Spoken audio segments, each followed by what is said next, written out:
Hello friends. हमारे आज के इस वीडियो में आप सभी का स्वागत है। आज हम बात करने वाले हैं फंडामेंटल्स ऑफ फ्लूइड फ्लो के बारे में, जो कि काइनेमेटिक्स का पार्ट है। और हमारी जो चर्चा फ्लूइड मैकेनिक्स के ऊपर चल रही थी, आज हम उसी चर्चा को आगे बढ़ाने वाले हैं। हम अपने वीडियो में आगे बढ़ें उसके पहले अगर अभी तक आपने हमारे चैनल को सब्सक्राइब नहीं किया है तो करें, हमारे वीडियोस को देखें, उन्हें लाइक करें, ज़्यादा से ज़्यादा लोगों के साथ में उसको शेयर करें और अपने ऑब्जर्वेशंस कमेंट सेक्शन में लिख करके हमको ज़रूर बताएं। और हम अपने वीडियोस को इम्प्रूव करने के लिए और क्या क्या कर सकते हैं ये भी हमको बताएं। तो आते हैं आज के अपने वीडियो के ऊपर। और आज का जो हमारा मेन टॉपिक है वो है फंडामेंटल्स ऑफ फ्लूइड फ्लो। ठीक है ना। तो जैसे हम पिछली बार बात कर रहे थे कि फ्लूइड स्टैटिक्स, फिर क्या कहते हैं फ्लूइड इन मोशन के बारे में बात कर रहे थे। ठीक है ना। तो जिस तरीके से हम जब क्या कहते हैं अपने फ्लूइड के फ्लो के पैटर्न के बारे में बात करें, तो वहां पर पाथ लाइंस फॉर्म होती हैं, स्ट्रीम लाइंस फॉर्म होती हैं, स्ट्रीक लाइन फॉर्म होती है, एक स्ट्रीम ट्यूब बनती है। और जो करेक्टरिस्टिक्स हैं उसके बेसिस पे हम उसको ये जज करते हैं कि हमारा फ्लो रोटेशनल है या फिर इरोटेशनल है। ये जो मेन टर्म्स हैं हमारे, हमको आज इन्हीं की डेफिनेशंस के बारे में और इसी के कॉन्सेप्ट के बारे में बात करनी है। ठीक है। तो उन टॉपिक्स के ऊपर पहुंचे उसके पहले सबसे पहले हमको ये समझना है कि लेमिनार फ्लो क्या होता है और टर्बुलेंट फ्लो क्या होता है। ठीक है। तो जब हम लेमिनार फ्लो के बारे में बात करें तो कहना चाहिए कि जो फ्लूइड एलिमेंट क्या कहते हैं, फ्लूइड एलिमेंट्स हैं ना, और क्या कहते हैं उनका, और हाँ उनकी आपस में लेयर्स बनी हुई हैं from bottom to top, like this. ठीक है ना। From bottom to top. ठीक है ना। अब जब अगर इनका ये जो फ्लो हो रहा है वो ठीक क्या कहते हैं इस तरीके से जैसे शीट है ना, लेयर्स, लेमिनेट्स, उसी में अगर होता चलता है और कहीं पर भी किसी भी किस्म की मिक्सिंग नहीं हो रही है। ठीक है ना। कि अगर ये लेयर चल रही है तो क्या कहते हैं सीधे चलती ही चली जा रही है। ठीक है ना। उसके नीचे के लेयर जो चल रही है वो सीधे चलती चली जा रही है, उसके नीचे के लेयर चलती ही चली जा रही है। और हाँ, क्या कहते हैं उसमें कतई किसी किस्म की कोई मिक्सिंग नहीं हो रही है, तो हम उस फ्लो को यहां पर लेमिनार फ्लो कह रहे हैं। ठीक है ना। तो जब हम यहां पर इसको लेमिनार फ्लो बोल रहे हैं तो जैसे हमने यहां पर बीच में एक ऑब्स्टिकल डाल दिया।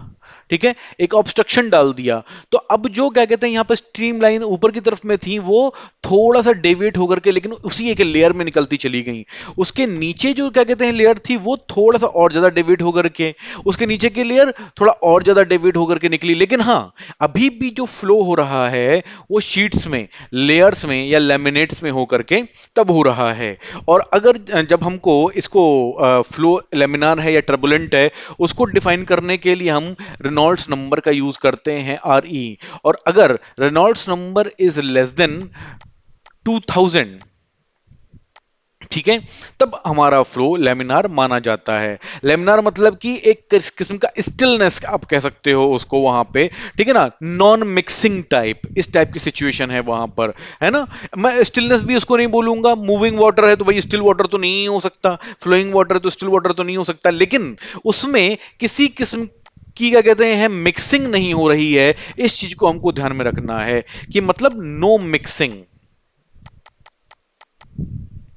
एंड फ्लो इन लेयर्स और लेमिनेट्स। ठीक है ना। ये चीजें यहां पर मेन है। और जैसे हमको रेनॉल्ड्स नंबर को डिफाइन करना है तो रो वी डी बाई म्यू। ठीक है। रो यहां पर डेंसिटी है आपकी, वी आपकी वेलोसिटी है। ठीक है ना।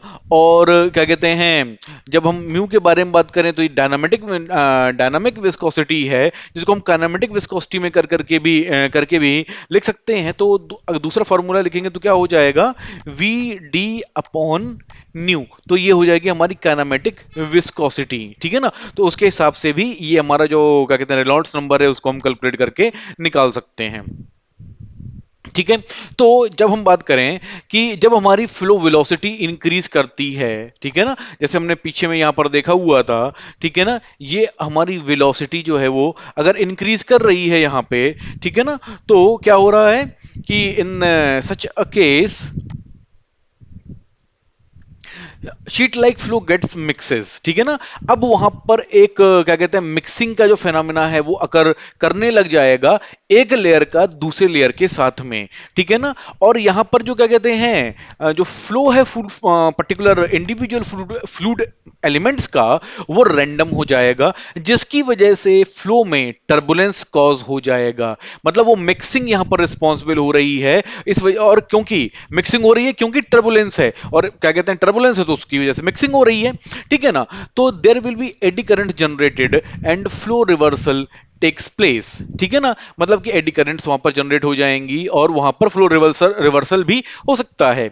और जब हमने कहा कि यहां पर वेलोसिटी इज वन फैक्टर, ठीक है, तो अगर हमको किसी भी फ्लो को टर्बुलेंट में डिफाइन करना होगा तो रेनॉल्ड्स नंबर जो है उस फ्लो के लिए that should be greater than 4000, R E should be greater than 4000, ठीक है। और अगर जो हमारा रेनॉल्ड्स नंबर लाई कर रहा है, this is less than, sorry, हाँ, this is greater than 2000 and less than 4000, तो हम यहां पर इसको बोलेंगे ट्रांजिशन फ्लो, ठीक है ना। और ट्रांजिशन फ्लो मतलब कि ना तो स्पीड बहुत ज्यादा है और ना स्पीड बहुत कम है, लेकिन हाँ वहां पर क्या है कि एक सडन टर्बुलेंस डेफिनेटली अकर करेगा, ठीक है ना। मतलब कि ऐसा भी नहीं कि टोटली क्या कहते हैं लेयर्स में फ्लो हो रहा है, लेकिन हाँ ऐसा भी नहीं कह सकते कि क्या कहते हैं कि वहां पर कोई किसी किस्म की कोई मिक्सिंग होते हुए नहीं चल रही है, ठीक। अब इसके क्रम में एक और टर्म आता है, वो है हमारा कंप्रेसिबल फ्लो और इनकंप्रेसिबल फ्लो, ठीक है। तो जैसे हमने कहा कंप्रेसिबल फ्लो और incompressible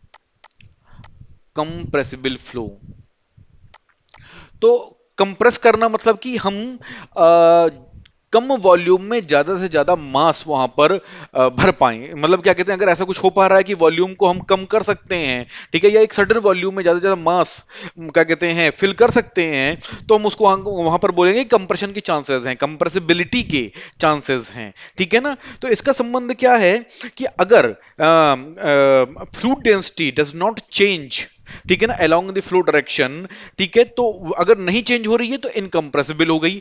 but if the fluid density is going to change, ठीक है ना, it varies along the flow direction, then the flow is going to be compressible. मतलब कि if rho is constant, then flow is in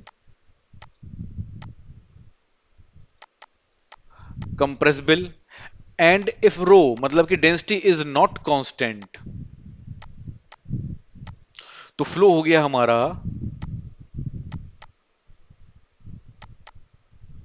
compressible, ठीक है ना। और क्या कहते हैं इसी हिसाब से हम इसको यहां पर जज करने वाले हैं। अब बात करते हैं, हमारे पास तीन टर्म हैं, तीन के चार टर्म हैं, ठीक है, लेकिन हाँ तीन हम सिर्फ इसलिए कह रहे हैं कि स्ट्रीम लाइन अगर समझ में आ जाएगी तो फिर स्ट्रीम ट्यूब अपने आप समझ में आ जाएगी, ठीक। तो हमारे पास मेन जो टर्म्स हैं वो तीन हैं, पाथ लाइन, स्ट्रीम लाइन और स्ट्रीक लाइन, ठीक है ना। तो जब हम पाथ लाइन के बारे में बात करें तो यूं कह सकते हैं कि ये over the period of time, ठीक है ना, ओवर टाइम, ठीक है ना, इस तरीके से। स्ट्रीक लाइन भी over the period of time, ठीक है, लेकिन स्ट्रीम लाइन जो होती है वो इंस्टेंटेनियस होती है, ठीक है ना, एट अ सर्टेन टाइम, ठीक है। और कहीं ना कहीं उसी से रिलेटेड जो होती है वो हमारी वो स्ट्रीम ट्यूब भी बनती है। फिलहाल पहली चीज के ऊपर आते हैं, पहले अपने मेन टॉपिक के ऊपर आ जाते हैं, मेन डेफिनेशन के ऊपर, दैट इज पाथ लाइन, ठीक है ना। Over the period of time and along the fluid flow, the path traced by a fluid particle, ठीक है ना। तो over a period of time during its motion along fluid flow, ठीक है ना, दैट इज पाथ लाइन। मतलब कि यहां पर हमने एक पार्टिकल कहीं पे छोड़ा, t इज इक्वल टू 0, और हमने t is equal to t के ऊपर जब उस पार्टिकल के पाथ को देखा तो वो कुछ रैंडम सा पाथ बन रहा था, यहां पर वो पार्टिकल p आकर के तब तक पहुंच चुका था, ठीक है ना। तो ये जो उसने पाथ ट्रेस किया है that will be called as path line. ठीक है, तो जब हम example path traced by an ant coming out from its dwelling, ठीक है ना, मतलब जिस तरीके से चींटियों का चलने का तरीका होता है कि भाई एक टाइम पे यहाँ, दूसरे टाइम पे यहाँ, तीसरे टाइम पे वहां, अब उनका कोई पाथ जो है वो फिक्स नहीं है। व्हाट टू से कि ऐसा नहीं है फिक्स पाथ है, सीधी लाइन में चलेंगे, ऐसे चलेंगी वैसे चलेंगी, सॉर्ट ऑफ उनका भी अपना एक पाथ है, उनकी भी क्या कहना चाहिए, एक जजमेंट है, ठीक है ना, डिसीजन मेकिंग है जिसके हिसाब से वो अपना पाथ ट्रेस करती हैं। ठीक सेम कंडीशन यहां पर है पाथ लाइन के बारे में कि एक फ्लूइड एलिमेंट हमने पकड़ लिया, फ्लूइड पार्टिकल पकड़ लिया, ठीक है, और एक सर्टेन टाइम में और क्या कहते हैं वो अलोंग फ्लूइड फ्लो हमने देखा कि वो कौन सा पाथ, कैसा पाथ वो ट्रेस कर रहा है। ठीक है, अब आते हैं दूसरे टर्म के ऊपर, दैट इज स्ट्रीम लाइन।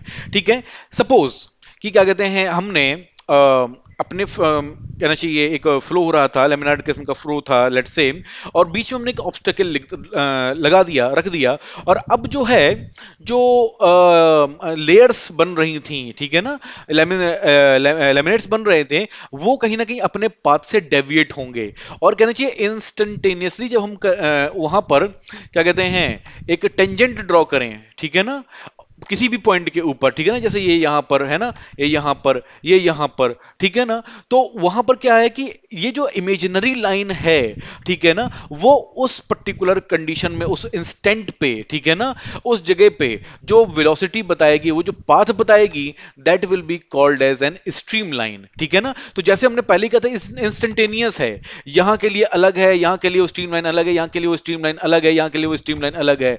क्यों? क्योंकि वहां पर टेंजेंट देखा जाएगा कि वो टेंजेंट की डायरेक्शन कहां की तरफ में दिखाई शो कर रही है, कहां की तरफ में वो पॉइंट कर रही है। ठीक है ना, तो जब हम इसके एग्जाम्पल के ऊपर में जाएं तो the path traced by flow when an obstruction like a sphere और stick is kept during its motion, ठीक है, the flow breaks up before the obstruction and joins it after it crosses. ठीक है ना, मतलब कि ये यहां पर क्या कहते हैं अपना जो सीधा रास्ता था उसको उसने छोड़ा, थोड़ा सा क्या कहते हैं डेविएशन हुआ, और वापस उसी पाथ के ऊपर आ गया। ठीक है ना, उसी जो इनिशियली जो एक तरीके से डायरेक्शन फॉलो कर रहा था उसी के ऊपर आ गया। ठीक है ना, तो इसमें जो क्या कहते हैं टेंजेंशियल लाइंस ड्रॉ करने पर, इमेजिनरी लाइन ड्रॉ करने पर जो चीज फॉर्म हो रही है that will be called as stream lines. ठीक है ना, अब आते हैं अपनी तीसरी मेन डेफिनेशन के ऊपर। It is that imaginary line that connects all the fluid particle that has gone through a point or section over a period of time in a fluid motion। मतलब कि हमने एक पॉइंट को वहां पर fix कर दिया और देखा कि क्या कहते हैं कितने पॉइंट वहां से है ना, और सेक्शन वहां से पास कर चुके हैं, ठीक है, और उनको ज्वाइन करने का काम हमने वहां पर किया, और उससे जो पाथ ट्रेस हुआ उससे क्या कहते हैं, ये भी एक इमेजिनरी लाइन है, उससे जो चीज फॉर्म हुई that was our streak line. ठीक है ना, मतलब कि एक पर्टिकुलर कहते हैं पॉइंट हमने फिक्स कर लिया है इस तरीके से, और जैसे यहां पर टोटल 10 पॉइंट इस तरीके के बनते हुए चले आ रहे हैं, ठीक है ना, 10 एलिमेंट्स ऐसे हैं जिन्होंने उस क्या कहते हैं सेक्शन को क्रॉस किया हुआ है। ठीक, और ये भी over a period of time, ठीक है ना, over a period of time, ठीक है ना, और इन दी फ्लूइड मोशन, इन दी फ्लूइड फ्लो जो भी होगा उसके बारे में यहां पर बात हो रही है।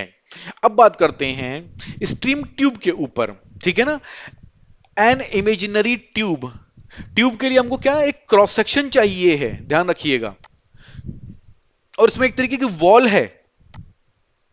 ठीक है, लेकिन अब यहां पर जो वॉल है that is being formed by stream line on its surface such that flow only enters the tube from one side and leaves it on the other side. ठीक है ना, एक तरफ से एंट्री मारी और दूसरी तरफ से वो एज सच निकल गया। ठीक है ना, और बीच में जो थी वो स्ट्रीम लाइंस, ठीक है ना, यहां पर जो दीवार भी, इवन जो वॉल बनती चली आ रही है वो भी स्ट्रीम लाइंस की ही है, और थ्रू आउट द मोशन, ठीक है ना, वहां पर स्ट्रीम लाइन में ही फ्लो होने वाला है। ठीक है, कोई मिक्सिंग नहीं है, कुछ नहीं है वहां पर, एक तरफ से एंट्री और दूसरी तरफ से उसका आउटलेट पे निकलना, इस तरीके से no flow takes place across the stream tube, मतलब ये मिक्सिंग नहीं है, तो मतलब कि अक्रॉस मतलब उसकी परपेंडिकुलर डायरेक्शन, एक तरीके से मान लीजिए या क्या कहते हैं साइडवेज कोई भी मूवमेंट वहां पर नहीं हो रहा है। ठीक, तो उस चीज को हमको यहां पर कंसिडर करते हुए तब चलना है। अब क्या है कि अगर हम इस स्ट्रीम ट्यूब के कॉन्सेप्ट को समझते हैं और उसको क्या कहते हैं एनालाइज करने की कोशिश करते हैं, तो उससे हमको फ्लूइड मोशन की जो एनालिसिस है उसमें भी मदद मिलने वाली है, जिस चीज को हमेशा हमको ध्यान में रखना है। अगेन ये जो ट्यूब है वो इमेजिनरी है, ये इसकी जो वॉल्स है ना किसी और चीज की नहीं, बस बस स्ट्रीमलाइंस की फ्लूइड की ही बनी हुई हैं, ठीक है ना। तो इस बात को हमको वहां पर ध्यान में रखते हुए चलना है। अब आ जाते हैं अपने अगले टॉपिक के ऊपर। अब ये कह रहा है रोटेशनल फ्लो और इरोटेशनल फ्लो। ठीक, अगर fluid flow is said to be irrotational if the fluid elements does not rotate about its own axis as they move along the flow. ठीक है ना, मतलब कि अगर वो अपनी ही एक्सिस के ऊपर फ्लो नहीं कर रहे हैं, सॉरी अपनी यही एक्सिस के अलोंग के ऊपर क्या कहते हैं अबाउट रोटेट नहीं कर रहे हैं, घूम नहीं रहे हैं, तो वो इरोटेशनल हो गया। ठीक है ना। और अगर वो अपने जब क्या कहते हैं फ्लो में चलते चले जा रहे हैं, फ्लो डायरेक्शन में चलते चले जा रहे हैं, ठीक, तो वो अपनी एक्सिस के ऊपर भी रोटेट कर रहे हैं, घूम रहे हैं। ठीक है ना, ठीक है, कुछ इस, ठीक है ना, इस तरीके से रोटेट होते हुए चल रहे हैं। ठीक है ना, तो हम उसको वहां पर बोलेंगे रोटेशनल फ्लो। मतलब कि फ्लो में तो चलना ही चलना है, लेकिन अपनी एक्सिस के ऊपर भी उसको घूमना है, तब वो रोटेशनल। और अगर वो नहीं घूम रहे हैं तो फिर वो इरोटेशनल। इस चीज को हमको ध्यान में रखते हुए तब चलना है। ठीक है, तो सबसे बड़ी बात यह है कि जो हमारा रोटेशनल फ्लो है वो 2D फ्लो होता है। ठीक है, तो ये है हमारा 2D फ्लो। ठीक है, जिसको हमको ध्यान में रखते हुए चलना है। और क्या कहते हैं ये जो जब हम इसके बारे में एनालिसिस करेंगे तो जो रोटेशनल फ्लूइड एलिमेंट्स हैं अबाउट जेड एक्सिस, ठीक है ना, कि दैट मस्ट बी जीरो। ठीक है ना, अब हम इस चीज को क्या कह रहे हैं, जो कहना चाह रहे हैं उसको यहां पर ड्रॉ करेंगे। हमने कहा कि 2D फ्लो है, ठीक है ना, जिस तरीके से कुछ ऐसे होता है। ठीक है ना, तो यहां पर एक्स एक्सिस आ गई, यहां पर वाई एक्सिस आ गई। ठीक है ना, ये आई सपोज सबको समझ में आता है। ठीक है ना, तो जो जेड एलिमेंट है यहां पर दैट मस्ट बी जीरो, और उसके जो जेड के क्या कहना चाहिए, अगर वो जीरो है तो हम उसको क्या लिख सकते हैं, W Z is equal to half brackets में del V over del X minus del U over del Y. ठीक है, ये हमारा डब्ल्यू जेड का एक्सप्रेशन निकल करके आता है। तो जब हम यहां पर यू और वी की जो वैल्यू है, ठीक है ना, उसको वेलोसिटी पोटेंशियल जो हमारा फाई होता है, हम उसको क्या कहते हैं इसके टर्म्स में यहां पे लिखेंगे, सब्स्टिट्यूट करेंगे और देखेंगे कि हमारा जो एक्सप्रेशन है वो किस तरीके का आता है। तो डेल ओवर डेल एक्स, ठीक है ना, अब हमको यू की वैल्यू रखनी है, तो minus del phi over del Y. ठीक है ना, अब जब हम इसके आगे इसको लिखते हैं तो क्या, minus del upon del Y. ठीक है ना, और साथ में जब हम लिखेंगे तो minus del phi over del x. ठीक है ना, ये निकल करके आ जाएगा। ठीक है ना, तो अब हम इसको कंबाइन करते हैं कि क्या कहते हैं ओवरऑल जो हमारा एक्सप्रेशन है एग्जैक्टली आ क्या रहा है, और हमारा एक्सप्रेशन आएगा half minus del two phi over del x del y, और यहां पर माइनस माइनस प्लस हो जाएगा, तो del two phi over del x del Y. ठीक है ना, तो ये अब यहां पर निकल करके आ गया, फाइनल वैल्यू जो है हमारी वो हो गई जीरो। और ये जो है क्या कहते हैं लाप्लास इक्वेशन। ठीक है ना, ठीक है ना, तो उसके हिसाब से, ठीक है, तो हम ये कह सकते हैं कि for flow to be irrotational the second partial derivative of velocity potential phi must be zero. That should be, मतलब इसका जो हमारा सेकंड डेरिवेटिव है, ठीक है ना, पार्शियल डेरिवेटिव, ठीक है ना, वो दैट शुड बी जीरो। ठीक है, मतलब five should not be zero, ठीक है ना, इसका हमको ध्यान में रखना है, second partial derivative must be zero. ठीक है ना, दिस इज और होगा भी ये कब की, क्या कहते हैं, phi is a continuous function and exist, मतलब कि ये सिर्फ तब हो सकता है फाई एक कंटिन्यूअस फंक्शन है और वो एग्जिस्ट करता है।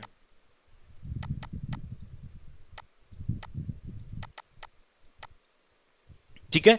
तो जब हम यहां पे वेलोसिटी पोटेंशियल फंक्शन की प्रॉपर्टीज के बारे में बात करें, if the velocity potential function phi exist then the flow should be irrotational. If phi exist, flow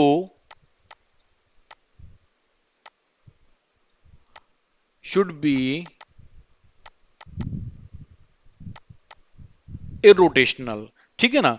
अब क्या है कि if the velocity function potential function phi satisfy Laplace equation, ठीक है ना, तो अगर लाप्लास इक्वेशन को सेटिस्फाई कर जाता है, ठीक है, तो एक पॉसिबिलिटी है कि फ्लूड फ्लो पॉसिबल है, ये होगा। ठीक है। तो इस बात का ध्यान में रखना है। ठीक है। अब जब हम इसी तर्ज पे आगे बढ़ते हैं, इसी क्रम में आगे बढ़ते हैं और यहां पर लिखते हैं कि जो हमारा स्ट्रीम फंक्शन साई होता है, ठीक है ना, उसके हिसाब से, ठीक है, तो जैसे हमने डब्ल्यू जेड की जो वैल्यू है उसको यहां पर ऑलरेडी नोट किया हुआ है, जो हमने पीछे भी की हुई थी उसके हिसाब से। अब यहां पर हम यू और वी को साई के टर्म्स में लिखेंगे। ठीक है। और क्या कहते हैं, मतलब उसके टर्म्स में यहां पर सब्स्टिट्यूट करेंगे, तो डब्ल्यू जेड की जो वैल्यू है हमारी वो आ जाएगी half del over del x. ठीक है ना। Del over del x del phi over del x. ठीक है ना। अब यहां पे माइनस तो है ही है, डेल ओवर डेल वाई। अब हमको यहां पर यू की वैल्यू सब्स्टिट्यूट करनी है, तो वो आ जाएगी नेगेटिव में minus del psi over del Y. ठीक है। तो जब हम यहां पर इसको लिख रहे हैं, तो half del two psi over del x square plus del two psi over del y square. ठीक है। तो again this should be equal to zero. ठीक है ना,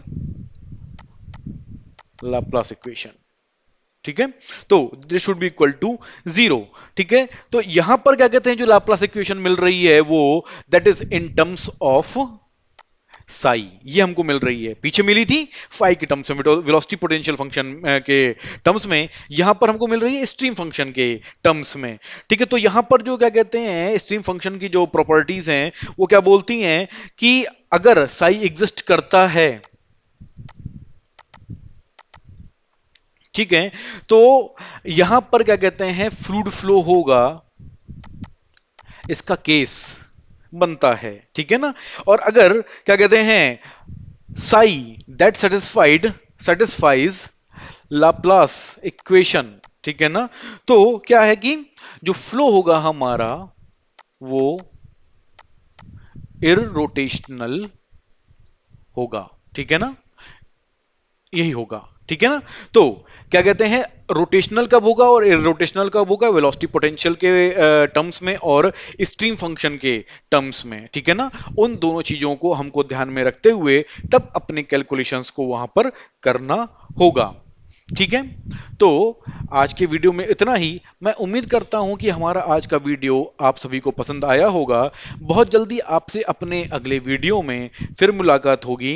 तब तक हमारे चैनल को सब्सक्राइब करिए, हमारे वीडियोस को देखिए, उन्हें लाइक करिए, ज़्यादा से ज़्यादा लोगों के साथ में उसको शेयर करिए और अपने ऑब्जर्वेशंस कमेंट सेक्शन में लिख करके हमको बताना बिल्कुल मत भूलिए। तो बहुत जल्दी मिलते हैं आपसे अपने अगले वीडियो में। Thank you very much.